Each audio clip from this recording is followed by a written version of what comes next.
Welcome to Across the Desk and our new series in partnership with CASDA, the Canadian Autism Spectrum Disorders Alliance. This series is focused on the National Autism Strategy. We hope you'll join the conversation about how this strategy can help autistic Canadians have full and equitable access to the resources they need to live a full life. The time to have this conversation is now.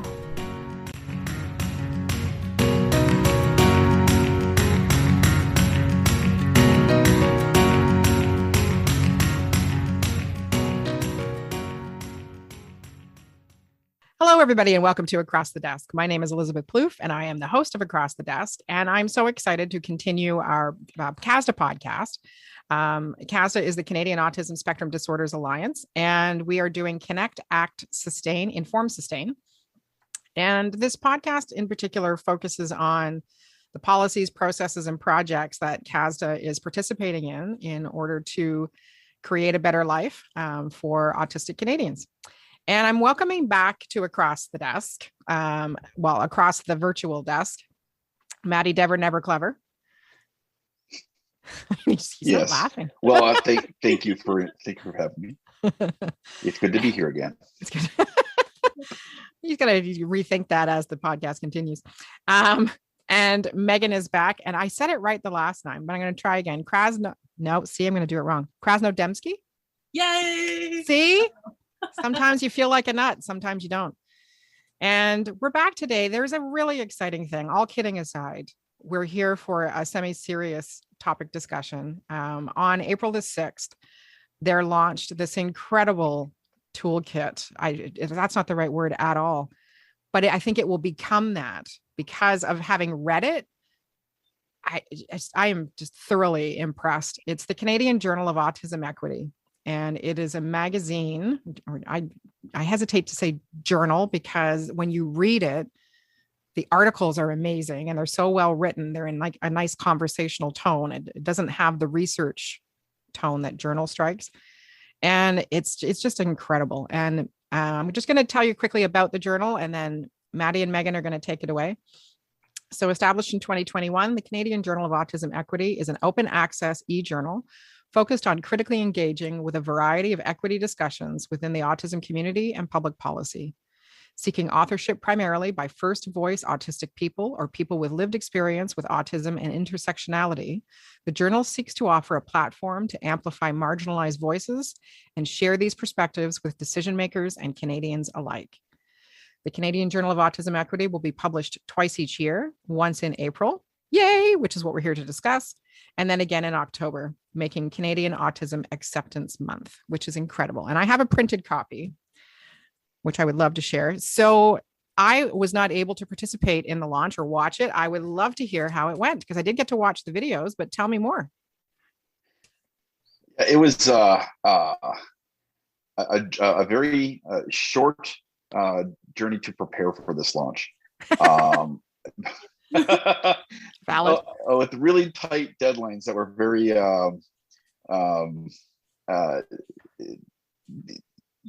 we had some difficulties in achieving those deadlines, but in the end, on launch day, things got together, and we were able to launch our first journal, and had a really good, well-received, well-attended launch event virtually on the 6th. And I think that it's really good to finally feel that it's out there, that there's the opportunity for all of the editors. Yes, holding it in my hand, holding it in your hand. It was an opportunity for the editors to express a little bit about what they're thinking, who they are, as we prepare for the full journal and other contributors coming in. I think it was really good. We had a good message by Senator Wanda Thomas Bernard from Nova Scotia. Oh, fantastic! Yes. Oh, she's lovely. Yes, yeah, and it was inspiring, and it was really good to hear. And we had some really good discussions. We had recorded videos that people watched, and then we opened it up for some panel discussions to be able to answer some questions from the attendees to the autistic editors. to explore more of some of the subjects that were brought up, and in the direction that this journal is going to go. And one of the things that I'm going to actually ask Megan to jump into a little bit is not just CASDA's role, but if you listen to the previous podcast where we discussed the journal and what it was going to look like and what have you, the point of the journal is to have a team of autistic editors who are the ones who are developing the vision and shaping the future of the journal. Being somebody who is neurotypical, I know what it's like to come up with ideas that would be great for somebody, right? Because I obviously work in the autism community. My opinion doesn't mean squat unless I, sit down and have a discussion with somebody who's living it. My opinion doesn't mean anything. And one of the things I love about this, we've got it here, but how many people are on the editorial team, Maddy? There are a lot. I think there are a lot. How many, Megan? 8. 8. Yeah. So as I go through the page, we have Daljit Gil Badesha, I beg your pardon, who's the managing director. Mm-hmm. Then we go into the editorial board members. We have Cameron Winter, Gerald Bulot, Dr. Joseph Shepard, Terry Robson, and Terry was on our last podcast, Dr. Mackenzie Salt, and I've been fortunate to speak with Mackenzie a few times. There's this Maddy guy. He's a bit of a pain, but he's sweet. So, Rebecca Kitzinger, who actually just joined the board of CASDA, as did Maddy. And actually, Ryan, Rebecca's been on the board. It's I joined with Corey Walker. Oh, yeah. I thought Rebecca was a new. No, I misunderstood. She was on the board this past year. Okay, well, see, we're all learning. And then Ryan Collis. So everybody on the editorial board either has a connection to or is living with autism, which is incredible. So Megan, if we can jump into a bit, I'm going to jump back to Maddy in a second, but can we jump into a bit how CASDA became involved with this and sort of the supporting of this journal? Yeah, so essentially this happened back in late 2020, I believe. And essentially CASDA, following everything that was going around in society, from the Black Lives Matter movement to concerns about equity stemming from the pandemic and how autistics were disproportionately affected, how autistics weren't getting life-saving supports in countries like Italy, while able neurotypical people were. So all these conversations about equity were really at CASDA's forefront. And following that, we set up the equity committee at CASDA. And from there, discussion after discussion, we really took an equity mirror, essentially looking at ourselves at the equity barriers that were in CASDA itself and looking at... It's okay. Life in Zoom land. Megan had a little visitor in the room as she was trying to do her podcast. So thank you for visiting. Bye-bye now. Pretty much. It's a very common theme. I've had multiple meetings disrupted by my English bulldog and his snoring. And whenever we're talking about a serious topic, it has to be the case where my English bulldog is nestled right up next to me, butt to butt, and snoring away and like a train. And everybody, we've all got our things. My dog comes down and has her way with us as well. So that's really good that CASDA recognized that they could do a better job as well. Exactly. And I know, Maddy, you became involved with CASDA when? Because you were a speaker at last year's conference. Yeah, I actually became involved when CASDA put out a call for autistic self-advocates to join to review their proposals and whatnot for Summit last year. Cool. And that sort of opened the door for me. And then from that, I became a member and got involved with writing some of the information briefs, and sort of just kept getting more and more involved instead of speaking at Summit as a discussant on some of the sessions that were given. And then, it sort of launched from that point. I spoke a lot about the importance of including autistics in research. And some of us were asked to discuss, well, what do you think about from some of the things we've talked about at the Summit and the things that have come from that? What do you guys think about launching a journal that would be, focused with the autistic voices. And I'm like, yes, absolutely. So that was sort of where the move from CASDA to the move from, starting to invite autistics to the really launching this as its separate thing supported by CASDA, came to fruition. Really, it's interesting. 2020 has changed a lot of things, and the equity and diversity, and in the midst of a pandemic, really became really key things that society is really starting to look at. And I think that we've started as a group of autistic adults, being editors here, all of us having a little sliver of the diversity, Mm-hmm. But we need to seek more, and I'm hoping that through future editions, we're going to be able to reach out to those other areas that their voice has been either silenced or just not elevated Amplified. to the point. Yeah, exactly. Not amplified enough to be heard. And there's many areas of the autistic community that just are not represented well. And we're hoping that this can be that that megaphone Catalyst. the catalyst for people to be able to see and hear. And one of the things that I've experienced and my kids have experienced, once you see yourself in other things, Greta Thunberg is a prime example. They can see themselves in something that can change things, and that's what I hope moving forward we're able to do. Well, it's interesting that you joined CASDA as a part of the call for submissions, because that's one of our topics to cover today, is that all of the content within the Canadian Journal for Autism, I keep that darn 4 keeps working its way in, Canadian Journal of Autism Equity, is that it is predominantly autistic-led voices that are represented within the journal. So I've got the submission guidelines up here, but either can answer. What would you like to see as far as submissions? I'll go through the process.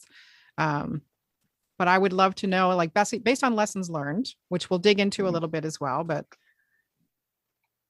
we need to. I would love to see works by Aboriginal authors, or studies that can talk about the experience of autistics in First the Nations? North and East First Nations areas.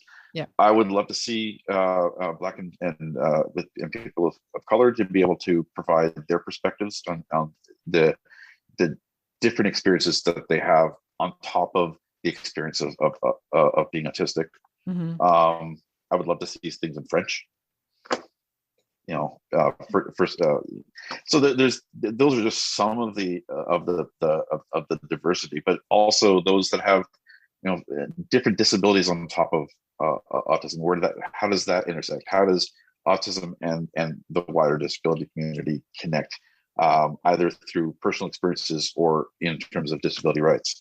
Mm-hmm. Exactly. So, I mean, on a personal note, I would love to see autistic success stories, but also, I mean, it might be an odd suggestion, but autistic failure stories, because there is so much power in the lessons learned from failure. And when you perceive that everybody else is successful and you're the only failure, then it can get really hard to try and overcome, what ends up happening, like that story you're telling yourself.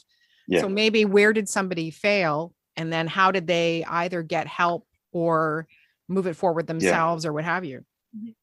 Now, these stories have been told in the past, but they've been told with in different voices. And what we really need to hear is that first voice. First person. If we're going to have, if we're going to talk about the significant challenges that we faced, it really needs to come from our voice. Otherwise, it becomes a story about us and not a story for us.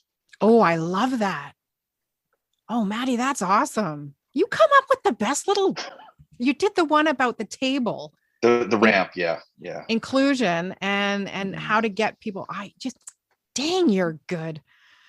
So based on that, we're gonna circle back to that as well. As the parent of somebody on the spectrum, I would love to hear more about other people's experiences, lived experiences. And what I can say for me is that gives me hope for my son. When I see somebody successful like Maddy, when I see somebody successful like Terry, and success means many, many different things, but like Terry exploring her arts and her wood carving and being an editor and being a speaker and being an author, Maddy and all his advocacy work and how he is supporting the community and the many things he's involved with. And as I get to know the other editors, and I don't mean this in a trite way at all, you are inspirational to the people who are supporting the autistic Canadians that we're trying to get their voices out to. Because as you know, as a parent of somebody on the spectrum, when you're knee deep in those initial years, you can't see beyond that. And seeing folks like you and Terry and Gerald and Ryan and everybody else that's on the team, you're like, okay, there's a light. And I look back to how I was as a younger kid and a teen, and the significant challenges that I faced then, and even adult years. The struggle to become who I am now is a story unto itself, and it's we see one of the big concerns that parents sometimes have with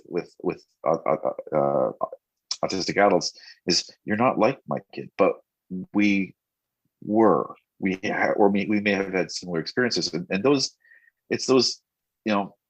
when we can set the framework of just talking about our past and talking about our journey, then there can be a lot more positivity out of the negative challenges, right?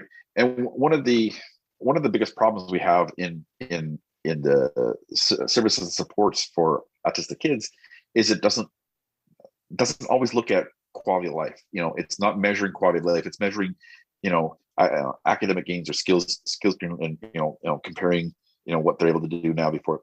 But we really need to start looking beyond that, because especially for adult services, quality of life and the ability to thrive in response to our own journey is extremely important. And it's not the way that we've looked at things before. And I think that part of what you're talking about, part of sharing stories, part of talking about both the successes and the challenges and the difficulties, what we really, really want to do is change the trajectory of how we as a society talk about and deal with and support autism.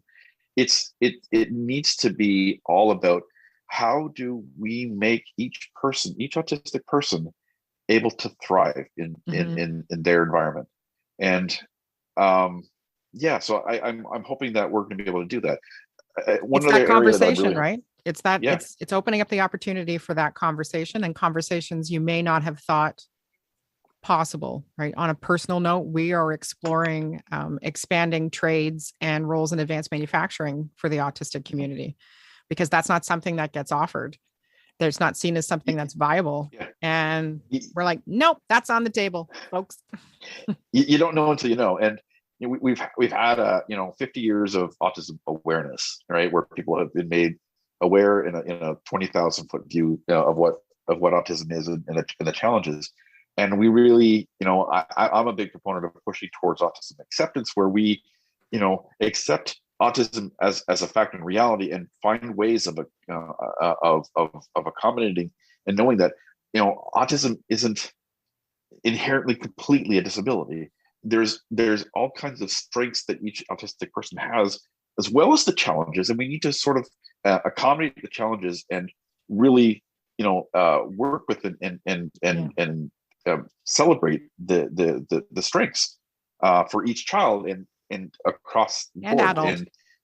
Exactly. Yeah, it's something that we've seen that push. I really love that some of the national organizations in Canada and the States, including CASDA, have shifted to this thinking of acceptance, because it really means that there's a place for autistics to be involved and see themselves, whether they're young, whether they're kids, whether they're teens, whether they're adults, whether they're seniors. And I'm hoping that all of that autistic, community, all of that autistic culture, because it really is a culture that we have that can be, embraced and magnified, shared.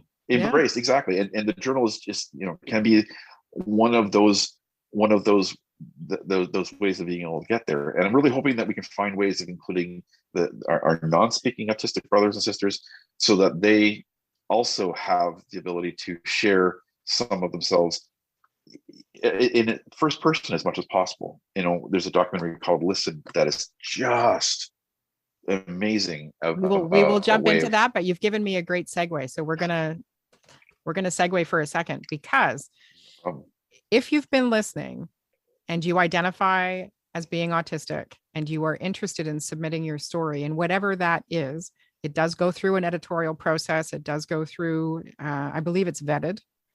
Yes. Yes. So if you visit the CJAE.ca website, there is a section at the top called submissions. If after listening to Maddy's suggestions and the different stories and all that kind of thing, you're inspired, then we need you to visit the CJAE.ca and head to submissions. And I'm going to just read the little format here and the little overdoodad. In recognition of the fact that individuals communicate through multiple modalities, and so as to not erect barriers to participation, CJAE does not require submissions to use any specific mode of communications.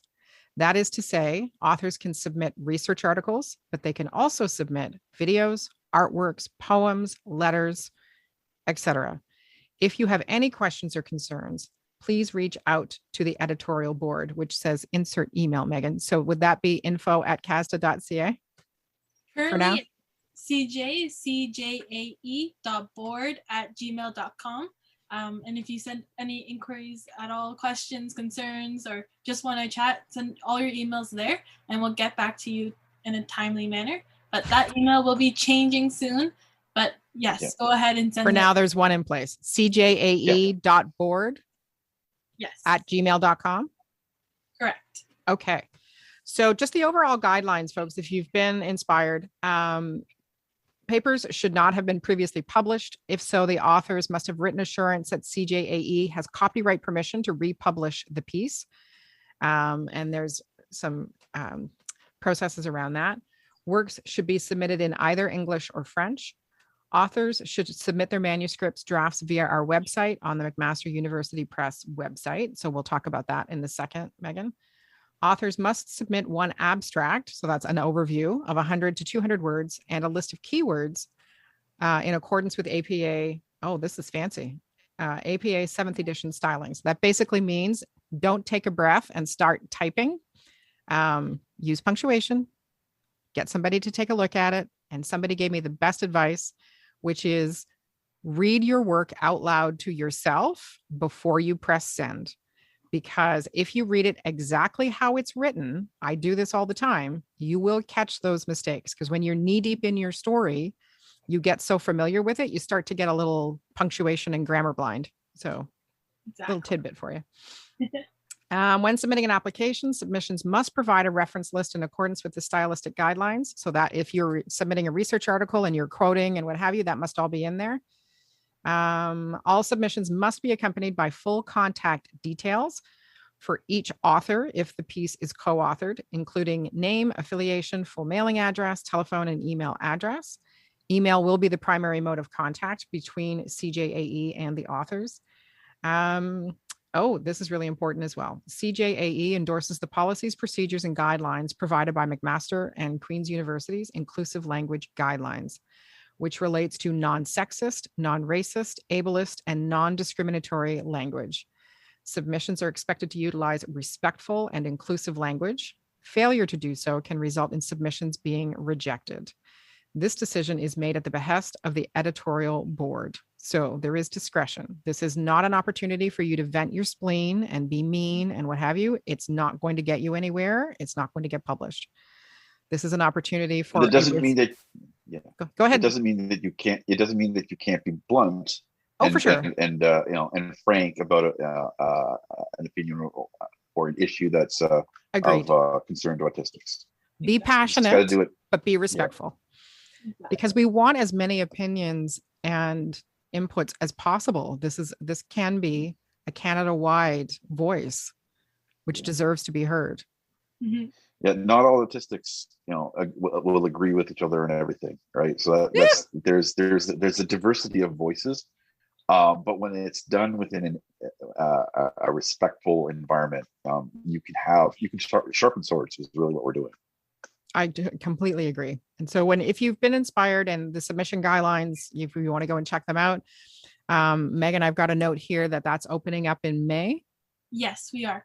And one thing to note is we will be focusing on employment for our next issue. Going back to what you said earlier, is really in part, we're looking at highlighting both the successes and the failures in order to give people tools, or in order to bring these tools that have worked for some people to others who are trying to look for a solution. And in part of that, we're also creating a toolkit to be sent out. So our next toolkit, which will be released with our second issue, is an employment-focused toolkit for employers.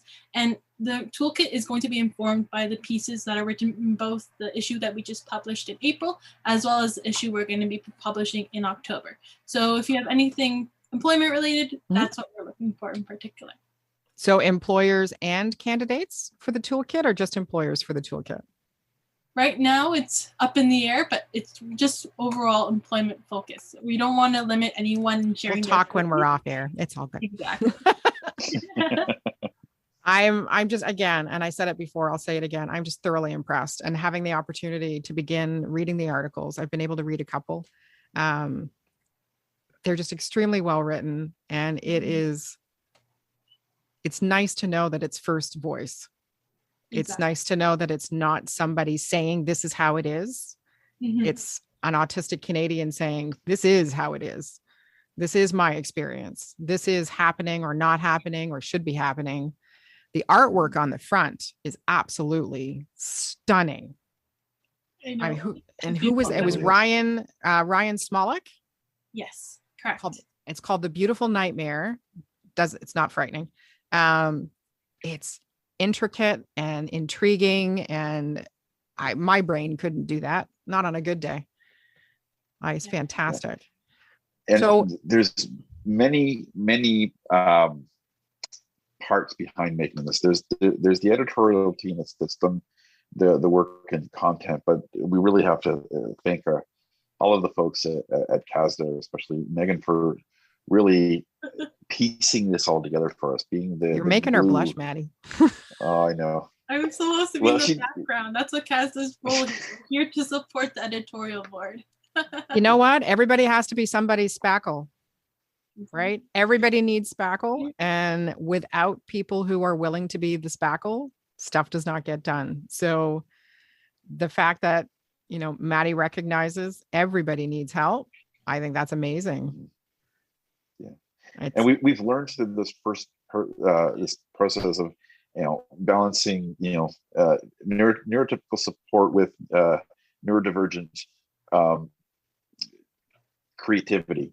There's been some lessons learned, on how I think we can move towards our next issue, and some of the we've learned that Megan needs to be even tougher on us. Politely so. I'm not exactly about deadlines. What's that, Megan? I'm not very good at being strict with deadlines. Well, so lesson learned. Yeah. Sometimes a little kick in the tushy is okay. Yeah. Yes. So it's something that I think we've all gone through this now. It's been an incredible high pressured short time to do this. It's done. We've got it out under our belts, and so now we're starting to prepare even this month for the next issue. And so I think that we've learned how to work amongst ourselves. We've gotten to know each other a bit, and we've got this first bit. So we're going forward. It's going to be important for us to build on that success. Build on that success. Plan things a bit. Have Megan have a ceremoniously give her a whip, and exactly, or at least the whip sound. whoosh, that she can every time we go astray in our meetings. But I'm looking forward to starting to get submissions and seeing the work getting, moving broader beyond the figurative walls of our where we are now. I think that the amazing thing is that your willingness and the editorial board's willingness to share your stories and to provide that level of inspiration. Sometimes when you are already marginalized, it's hard to imagine that somebody wants to hear your voice. And knowing that this journal is here for you. This journal is here for all autistic Canadians to share their voice in whatever capacity works best for them. All submissions are welcome. All submissions are considered. Again, Megan has pointed out that for the October issue, that focus would be on employment. That does not mean you have to have a job to submit something. That can be about your job aspirations. That can be about your ideal workplace. That could be about your failures in trying to get a job and what you learned from that and what you want other people to learn from that. Can be your job success stories. I would love to see stories on mentors and advocates who have made employment successful, accommodations that have been successful, all kinds of different things. Like it's open season, people. We want to hear from you. Yep. We need this conversation. And the editorial board have done an amazing job of setting the stage of this open conversation. In the first issue, I remember reading it and editing it. I was just struck by the vulnerability, but also the strength that were throughout every single piece that I read. It was amazing. It was really touching, humbling, and I was absolutely floored the first time I read the whole thing through. She cried. She shared through Slack that she had a little tear. That's true. It was really it was emotional reading through it, and that's what good writing does. Exactly. Yeah. And we really set the stage of having this open conversation, having as many voices as possible be heard, be championed, be highlighted, and it's really great. Yeah. So my question that just came up with that, Matt, sorry, just to dovetail onto what Megan just said, if we have somebody who has a challenge around writing but has a story to share, what kind of, like, not support wise, but what can we do about that? Or are we at that point yet where we can offer some editorial support on? I'm asking, I don't know. Yeah, actually, we built into this whole journal is we have a authorship partnership program included in the whole program. So it's both for neurodivergent individuals as well as neurotypical individuals. So as a journal, we're really hoping to champion lived experience. And part of that is getting our journal to really have a majority of our articles being written by autistic individuals. But at the same time, there are neurotypical accounts that need to be told at the same time within the community. And what we've done within the journal is really encouraged neurotypicals to partner up with an autistic individual in order to get that dual perspective within a piece. We also have a program for autistic individuals who are writing for the first time, or neurotypical individuals writing for the first time. Look at you with the COVID Swiss cheese going on. I know, right? I can't speak. It's that day. It's all good. So what you're essentially saying is that the Canadian Journal of Autism Equity has built in a mentorship program that if you are interested in writing but haven't gone down that road before, even if you can just sketch out sort of an overview of what you'd like to talk about, we can find somebody that will help you fill those pieces in. Exactly. And we have individuals who have committed or promised that they'll be willing to help from all different fields. So we have individuals who specialize in feminist theory, looking at gender, looking at race, looking at the impacts of disability and intersectional identities with Indigenous identities, socioeconomic. So we have a bunch of different people on hand with different expertise, different lived experience, who are really there wanting to participate and wanting to partner up with individuals to write a piece for the journal. So this is a partnership across the board. Exactly. From the background with the editors to the foreground with the Autistic Canadians' voices. to CASDA and McMaster's support of this project, Exactly. which is, we have to wrap up, but by golly, this is just fantastic. So if there were, Maddy, a lesson learned from your end around creating something for the journal, what's maybe one or two things you learned because you contributed to the journal? Yes, I did. It's deadlines are get your good. idea. Deadlines are very good. Yeah. Yes. Build in multiple deadlines. Build in, if you have an idea, flesh it out. Focus on the an outline and the abstract. Figure out what you're going to do as early as possible, and share it with a few people, and go from there. But build in, if you're a person that struggles with timelines and deadlines and executive functioning, there is a staff at CASDA there to support that kind of thing. And if you need more reminders, and if you need more things, just ask for it, and there's a supportive team behind you to make it work. Yeah. Okay. That's what I would say is big takeaway. And Megan, what would you say is a lesson learned? I think for me, the most important lesson was not to be so ambitious with timelines. We started this, and we really started going with CJ at the end of 2020, and we really wanted it to coincide with World Autism Acceptance Month, month. I get confused. At both. There's acceptance and awareness day and month. Yeah. And so we really wanted to coincide, just because it would just be a wonderful way to combine the two. And I think we were a bit too ambitious with the timeline, trying to get everything up and running. But honestly, everyone rallied together, so we were able to do it, and I think we're all better for it. Fantastic. Yes. And we have 5 full months before the next issue. Exactly. Yeah. So just a reminder to everybody to visit cjae.ca, check out the submission guidelines. The email will be up there, so that you can get in touch, and if you have any questions, and start that process. But as lessons learned, finding your voice, if it's been silent for a while, can take time. Mm-hmm. But there are supports here for you. There are opportunities. And if it doesn't happen for this October issue, good news.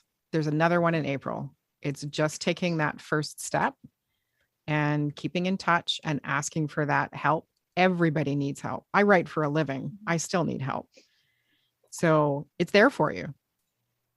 And we want to hear your voice, whether it is through video, whether it is through artwork, poems, articles, letters, however you want to express yourself with respect and understanding and inclusive language and all the other guidelines that are there.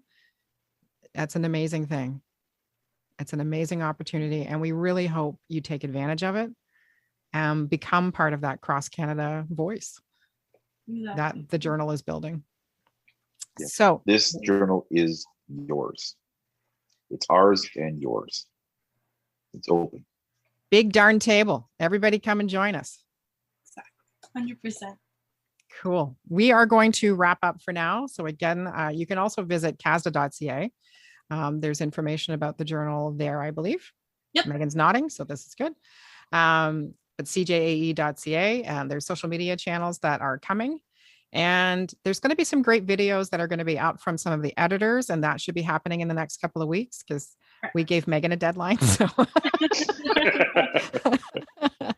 you'll be able to hear from some of the editors and what their submissions and the process and some of the writers, and that's going to be phenomenal as well. Thank you for all your hard work, Megan. You deserve, and the team, round of applause. And to the editors, hats off, guys. Like, that's a lot of hard work. It's incredible what you're doing and inspiring. Yeah, thank you. Truly is. Truly Beyond. On behalf of all of us, thank you. My pleasure. We're going to go have a squirrel moment off of the recording, but thank you for joining us today on the CASDA podcast. And we're looking forward to next week. What's happening next week? Because it's just changed. So I believe Debbie Irish is coming on next week, but I'm not too sure. But I know on April 28th, I'm going to be welcoming Deputy Grand Chief Walter Naviu, who's going to be discussing First Nations and autism and what that looks like. We have the next 2 months planned out. So you're going to have more to listen to. You're going to have to hear from us again. I'll be back. You'll be back. You've been warned. So thank you, everybody. And we'll talk to you again soon. Bye-bye. Bye. Bye.